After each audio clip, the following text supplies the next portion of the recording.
High everyone, welcome back to my channel. I hope तुम्ही सगळे खूप छान, मस्त आणि आनंदी असणार. आज बऱ्याच काही गोष्टी घडणार आहेत. खूप काही प्लॅन केलेले आहेत. आज सगळे तुम्हाला व्हिडिओ संपेपर्यंत समजतीलच.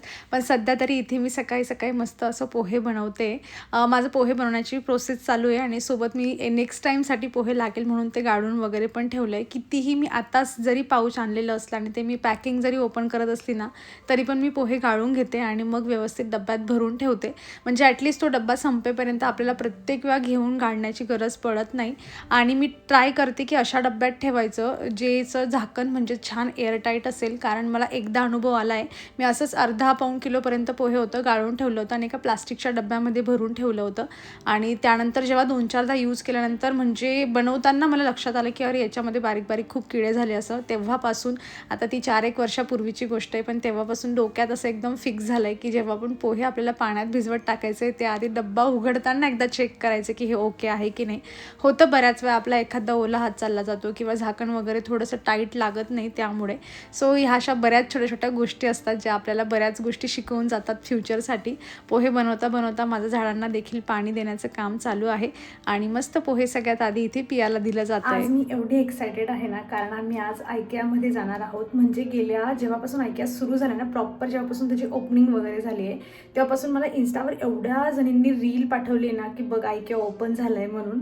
आणि माझं पण असं होतं की कधी जाऊयात, पण शेवटी सॅटर्डे संडे सोडून तर आपल्याला कधी जाता येत नाही. तर आज आम्ही प्लॅन करतोय, आम्हाला जायचं आहे. आणि माझ्यापेक्षा जास्त पिया एक्सायटेड आहे कारण तिच्या रूममध्ये वॉर्डरोब येणार आहे.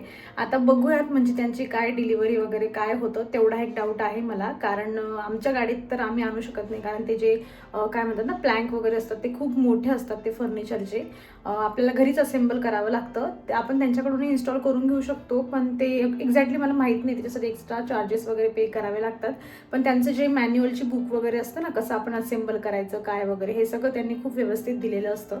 सो बघूयात. आता मला तरी असं छोट्या छोट्या याच्यामध्ये म्हणजे खूप मोठं वॉर्डरोब नाही, असं वेगवेगळं काहीतरी घ्यायचं आहे. आणि जसं घेईल तसं तुम्हाला सांगेलच मी. आता मला असं वाटते की एकचदा सगळं न घेता हळूहळू घेऊयात. म्हणजे एक एक गोष्टी आपल्याला जे आहे ना ऑर्गनाईज करायला पण वेळ मिळतो, किंवा त्यानंतर ते घरात आल्यानंतर पण आपल्याला कळतं की याच्यानंतर आपल्याला कशाची नीड आहे म्हणून. सो म्हणून मी थांबणार आहे, हळूहळू एक एक वस्तू घेणार आहे. आणि आता तर जवळ जणू काही IKEA आपलं घरचंच झालं आहे. पुण्यात आल्यावर म्हटल्यावर आपण कधीही जाऊ शकतो आणि कधीही घेऊन येऊ शकतो. सो काही गडबड करायची तर काही गरजच नाही आहे. आणि आमचं एक गोष्ट फिक्स असणार आहे की तुम्हाला फर्निचर हे सगळं व्हाईट कलरमध्येच माझ्या घरामध्ये दिसणार आहे. आणि आज जायचा विचार चालू आहे. आता सकाळी भरपूर मस्त पोट भरून आम्ही पोहे खाल्लाय. आता असा विचार चाललाय की घरी काही बनवायचं, कारण आता तर लगेच भूक नाही आहे, पण लवकर तर निघावं लागेल. आणि तिकडे आपण मॉलमध्ये गेलो की काही ना काहीतरी तर खाणं होतंच, आपल्याला भूक असो किंवा नको असो. सो माझा विचार चाललाय एक तर घरीच अजून थोडंसं काहीतरी खावं, नाहीतर मग तिकडे जाऊन पहिले खाऊन घ्यावं मग IKEAत फिरावं, असं सगळं कन्फ्युजन आहे. पिया आज गेलेली आहे ट्युशनला, म्हणजे तिला अजून 1-2 दिवस जायचं आहे, तिचा एक पेपर बाकी आहे म्हणून. मग त्याच्यानंतर विचार करते की ट्युशन तिची सोडून घेऊया. प्रॉपर व्हॅकेशनचं जी मज्जा असते ना ती तिला एन्जॉय करू देऊया. तिचं चाललं पण आहे की तिला म्हणजे तिचं चाललं आहे की मम्मा चल ना आजीबाबाकडे जाऊया. सो ते पण कन्फ्युजन आहे जायचं की नाही जायचं. कारण आता जे आहे आपला गुढीपाडवा येईल आणि तेव्हाच तिचं जायचं जे आहे, आमचं जायचं प्लॅनिंग चालू आहे. त्याच्यानंतर जायचं म्हणलं तर मग ऊन पण हळूहळू खूप जास्त वाढायला लागतं. तसं तर आत्ताच एवढं कडक ऊन पडतं आहे. आणि तिकडे तर पप्पा मला म्हणले की नको येऊ, खूप जास्त ऊन आहे. म्हणजे जे लोक आपल्याला नेहमी बोलवतात ते उन्हामुळे आपली काळजी करून आपल्याला म्हणतात की नको येऊ, खूप जास्त ऊन आहे इथे. आणि खरंच आमच्याकडे उन्हासोबत ना गरम हवा खूप जास्त असते, त्यामुळे खूप जास्त इरिटेशन होतं. आता पुण्यात काय होतं ना की जरी ऊन असलं पण एवढं जास्त नसतं, तिकडे खूप भयंकर ऊन असतं. आणि हवा जी असते ना इकडे पुण्यामध्ये अशी गरम हवा चालत नाही एवढी. मे वगैरेमध्ये जसे एकदम गरम होतं ना तसं तिकडे आतापासून व्हायला लागलं आहे. सो ते पण आहे. आता ते पण तिला मनवायचं आहे जायचं की नाही. गेलो तरी मग जास्त दिवस जाता येणार नाही, कारण माझे व्हिडिओ असतात. त्यानंतर 1-2 प्रमोशन घेतलेलं असतं की मग ते पण वेळेवर तुमच्यापर्यंत पोहोचवणं, तो व्हिडिओ बनवणं ही आपली जिम्मेदारी असते. आणि एखाद्या ह्या कामासाठी आपण एवढी मेहनत करून इथपर्यंत आलो आहे, तर मग असं याच्यासाठी आपल्यालाही असं वाटतं की नको, आपण नको म्हणायला नको. जर आपल्याला मिळतं आहे, आपण करू शकतो, तर केलं पाहिजे. असं सगळं कन्फ्युजन आहे. पण हे सगळं नंतरची गोष्ट आहे. सध्या आज तरी आपण सगळे IKEAमध्ये जाणार आहोत आणि बघूयात काय कशी खरेदी होते. आम्ही जे विचार केलेला आहे तो तसा एक्झिक्यूट होतो की नाही. तर आता पिया आली की बघूयात जेवणाचं वगैरे जे काही असेल मी तुमच्यासोबत करेल शेअर, नाही तर मग पटपट बनवून खाऊन घेऊ आणि निघू. बाकी मी तिकडे गेल्यावर जे काय होतं ते तुमच्यासोबत शेअर करणार आहे, त्यामुळे व्हिडिओ शेवटपर्यंत नक्की पहा. खरेदी करायच्या आधी ना हे पण जॉईन करून घ्यायचं आहे. ही गोल्डची माळ मी चंदू काका सराफमधून घेतली होती, तुमच्यासोबत शेअर पण केलं होतं मी. ही काहीतरी 8-8.25 ग्रॅमची आहे. मला बऱ्याच वेळा कमेंट येते की तुझी माळ किती ग्रॅमची. अजून एक आहे लग्नाची, ती थोडी जास्त आहे, पण मी ही डेली यूजसाठी घेतली होती. तर झालं असं की हा जो हुक आहे ना, ज्याच्यात आपण म्हणजे अटकवून घेतो, तर तो बघा कशा पद्धतीने तुटला आहे. त्यांनी तिथे ना त्याला जॉईंट मारला होता आणि त्या जॉईंटमधूनच तो इतकं सॉफ्ट जात होतं मला 2-3 दिवसापासून घालताना, की आपण जेव्हा हुक पॅक करतो ना, तो एकदम लूज झाला होता. आणि काल म्हटलं जरा जास्त हलवूनच बघते मी याला रात्री काढायच्या वेळेला. मी रात्री घालून झोपत नाही माळ त्यामुळे. नाहीतर ही म्हणजे अशी तुटली ना ती, की मी आज जर हिला न बघता वेअर केलं असतं ना, तर ही कुठे पण तुटून पडून गेली असती. आणि आज आम्ही नेमकं बाहेर फिरायला जाणार होतो, तर एवढ्या मोठ्या रस्त्यावर आपण जातोय, कुठे कुठे शोधायचं तिला. बरं झालं काल माझं डोकं चाललं आणि मी थोडं तिला म्हटलं थोडं एक्स्ट्राचं जरा तो हुक जो आहे ना मूव्ह करून बघू. आणि मी ह्या छोट्याशा याच्यामध्ये तो हुक भरून ठेवला आहे, म्हणजे बांधून ठेवला आहे की तो हरायला नको म्हणून. आता जाताना चंदू काकाला पण जायचं आहे आणि ही जी माळ आहे ना ही व्यवस्थित करून घ्यायची आहे. सो हे काम आहे जे एक्स्ट्राचं करावं लागेल. आणि काही म्हटलं तरी 1 तासभर तरी याच्यासाठी जाईल आम्हाला, ट्रॅफिक, गाडी पार्किंग सगळं मिळून. सो चला हे पण काम आहे जे आज पूर्ण करायचं आहे. हे बघा पिया तयार झाली आहे स्वतःच्या चॉईसचा आउटफिट. ही पॅन्ट तिला ना म्हणजे लॉंग होत होती हाईटला, तिला मी आत्ता चालू अल्टर केली आहे. एक आपली नाही, फक्त तिला मध्ये अशी दुमडून त्याला शिलाई केली आहे फक्त. आणि हे पहा पिया बॅग घालून रेडी आहे. ठेवायचं बाकी आहे, म्हणजे मी माझ्या सामान ठेवणार नाही. एक्साइटेड आहेस ना? कशासाठी एक्साइटेड आहेस Piya? My wardrobe. Oh my god, my wardrobe. म्हणजे वॉल्ड. हां, त्याच्यामध्ये पाणी टाकलं मग ते ड्रॉप होतं. वॉर्डरोब. ओके. बाकी पियाच्या आउटफिटला रेटिंग द्या बरं. 10 आउट ऑफ. आणि माझ्या 10 आउट ऑफ. माझ्या मम्माने बोललं की तू सेम टी शर्ट घालते म्हणून तशी कमेंट झाली, म्हणून मी आज म्हणजे तूच घालणार होती मी. मम्माने सांगितलं म्हणून मी हे घेतलंय. आज माझं ऐकलंय पियाने, है ना? बघ माझं ऐकलंय, बघ बरं किती छान दिसतेस. नाही तर हा पण नाही म्हणत होती मला दुसरंच, मला कार्गो घालायची आहे. अगं मी बोलते कार्गो घालायची आहे आणि ते कुठलं का ब्ल्यू वाला आणि व्हाईट वाला टी शर्ट. आता पियाला कमेंट मधून सांगा 10 आउट ऑफ किती द्यायचे. पिया पूर्ण आउटफिट व्यवस्थित शो कर बरं. इकडे बघ जरा, एक फोटो घेते मी. चला आम्ही आता रेडी आहोत. असा फोटो कोण काढतं? आणि आपण आता डायरेक्ट भेटूयात कारमध्ये.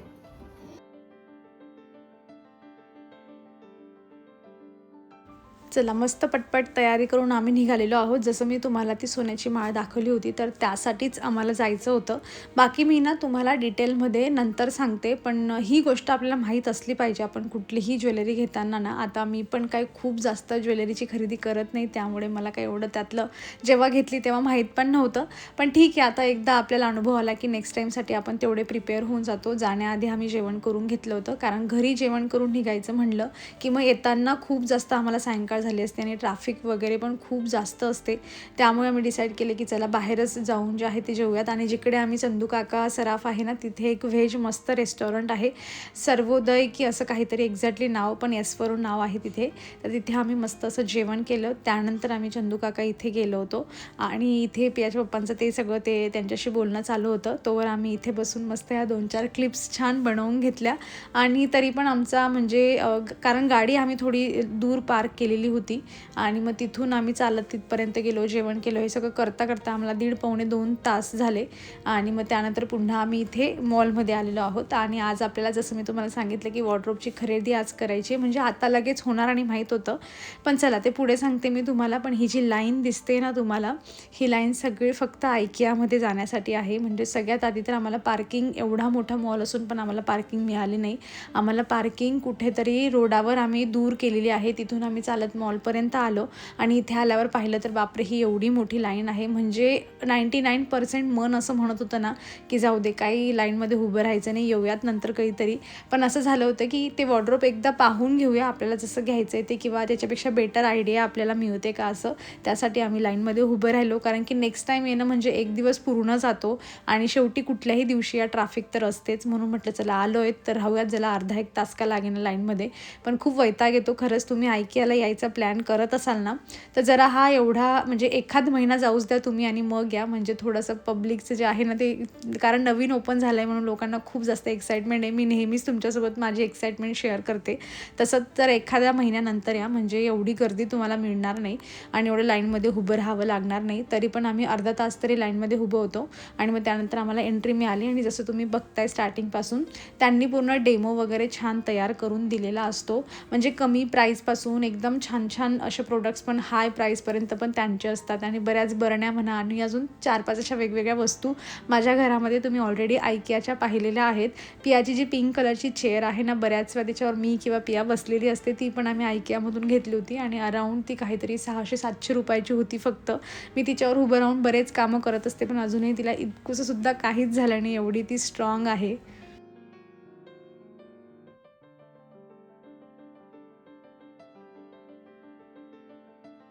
स्पेशली मला IKEA यासाठी आवडतं कारण इथे ना मोस्ट ऑफ वस्तू सगळ्या व्हाईट कलरमध्ये आहेत. आणि हे IKEA पाहिल्यानंतरच, त्याच्या आधीच आमचं तसं बेडरूमचं फर्निचर झालं होतं मला IKEAच्या बाबतीत माहीत पडण्याआधी. कारण मी मुंबईला गेल्यावर मी प्रत्यक्ष IKEA पाहिलं होतं, त्याच्या आधी मी व्हिडिओ वगैरे पाहिले होते फक्त. पण मला आधीपासूनच म्हणजे व्हाईट फर्निचर, माझं डोक्यात एक कन्सेप्ट असतो नेहमी की व्हाईट घेतलं की रूम छोटे जरी असले ना तर दिसायला मोठे दिसतात, जरी वापरायला जागा कमी असली. आणि IKEAचं पण तसंच आहे की इकडे बऱ्याच वस्तू तुम्हाला जास्त करून व्हाईट दिसतील. फर्निचर तर मोस्ट ऑफ त्यांच्याकडे व्हाईट आहे. सो चला असं आहे, त्यामुळे पण आपल्याला बघून पण आयडिया जी असते ती येऊन जाते. आणि हे जे हुक्स मी तुम्हाला इथे दाखवते ना, हा रॉड तर मी खूप पूर्वीच IKEAमधूनच घेतला होता, मुंबईहून घेऊन आली होती. पण तेव्हा त्यांच्याकडे हुक्स अवेलेबल नव्हते आणि तेव्हापासून मी तिथे काहीच कप वगैरे होल्ड पण केले नव्हते. तुमच्यासोबत शेअर पण केलं की कधीतरी आपण मुंबईला जाऊया फिरायला वगैरे, तेव्हा मी त्यांच्याकडून जे आहे ते IKEAत जाऊन हुक्स घेऊन येईल. पण ते कधी जाणं झालं नाही. शेवटी मागच्या महिन्यातच आय थिंक मी ते हुक आणले, त्यांना मी कलर केला आणि तिथे कप हँग केलेले आहेत. आणि बघा IKEA इकडे आता येऊन पोचलेला आहे.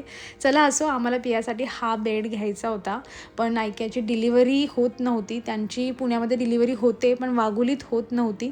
सो असे 2-4 बेड आम्ही मुंबईला असतानाच फायनल करून ठेवले होते की आपण पियाच्या रूमसाठी असा बेड घेऊया, असं कपाट घेऊया.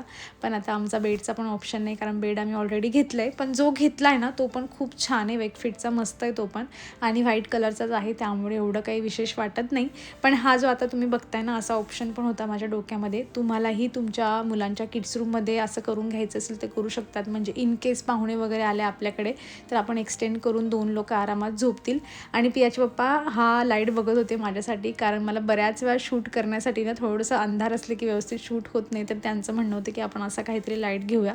पण त्यांना म्हटलं नको, आपण काहीतरी प्रॉपरच सोल्युशन हळूहळू करून बघूयात.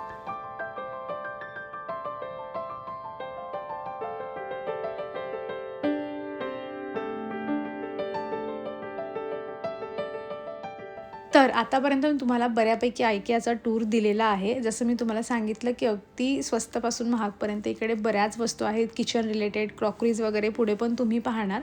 पण तुम्ही पुण्यात राहत असाल तर एकदा नक्की व्हिजिट करा. एखाद महिन्यानंतर आता खूप गर्दी आहे. आम्हाला इथून आज वॉर्डरोब फायनल करायचं होतं आणि तुम्हाला सांगते मी, इथे IKEA जेवढं बनलं आहे ना, म्हणजे खूप कमी जागेमध्ये त्यांनी बनवलं आहे. तुम्ही जर मुंबईचं वगैरे पाहिलं असेल ना, तसं तर हैदराबादमध्ये पण आहे. मुंबईचं एवढं मोठं आहे ना, म्हणजे जेवढा हा फिनिक्स मॉल आहे ना तेवढं फक्त IKEA आहे मुंबईला. आणि तसे IKEA मुंबईमध्ये 2 आहेत पण आम्ही एकच एक्सप्लोअर केलेला आहे. सो आता एवढ्या कमी जागेमध्ये त्यांना सगळं एवढं सामान डिस्प्लेला लावणं शक्य नव्हतं, त्यामुळे आम्ही जे वॉर्डरोब माझ्या डोक्यामध्ये होतं ना ते तर मला इथे डिस्प्लेला दिसलंच नाही. म्हटलं चला आता असंही, कारण इथे जरी आपण पाहिलं ना छोट्या मोठ्या वस्तू आपण इथून विकत घेऊ शकतो, पण मोठ्या मोठ्या वस्तू आपल्याला ऑनलाईन ज्या आहेत त्या मागवाव्या लागतील, कारण की यांचं स्टोरेजचं असतं ना ते पण नाही इथे. त्यामुळे ऑनलाईन ऑप्शनशिवाय दुसरा ऑप्शनच नाही आहे. म्हणजे आज येऊन आमचं फक्त पाहणं झालं असतं आणि फिक्स झालं असतं की ओके घरी जाऊन आपल्याला हे ऑर्डर करायचं आहे. पण इथे आलेल्याचा फायदा हा झाला. तसं तर वॉर्डरोब आम्हाला प्रत्यक्ष बघायला मिळालं नाही, पण पियासाठी स्टडी टेबल वगैरे बघायचा होता, ते सगळं आमचं पाहून झालं. फायनल करून घेतलं की ओके, कारण आम्ही घरून येताना मेजर वगैरे सगळं करून आलो होतो आणि आम्हाला आता इथे म्हणजे आम्ही फायनल करून ठेवलं. जसं आपला बजेट राहील, जसं आपल्याला पुढे वाटेल तसं जे आहे ते आपण मग नंतर ऑनलाईन खरेदी करून घेऊ शकतो. सो पुण्यामध्ये तुम्ही आता कुठेही राहत असाल तर आता म्हणजे ती लोकेशनचा प्रॉब्लेम होणार होणार नाही. तुम्ही छोट्या मोठ्या वस्तू सगळे ऑनलाईन तुमच्या घरी मागवून घेऊ शकतात.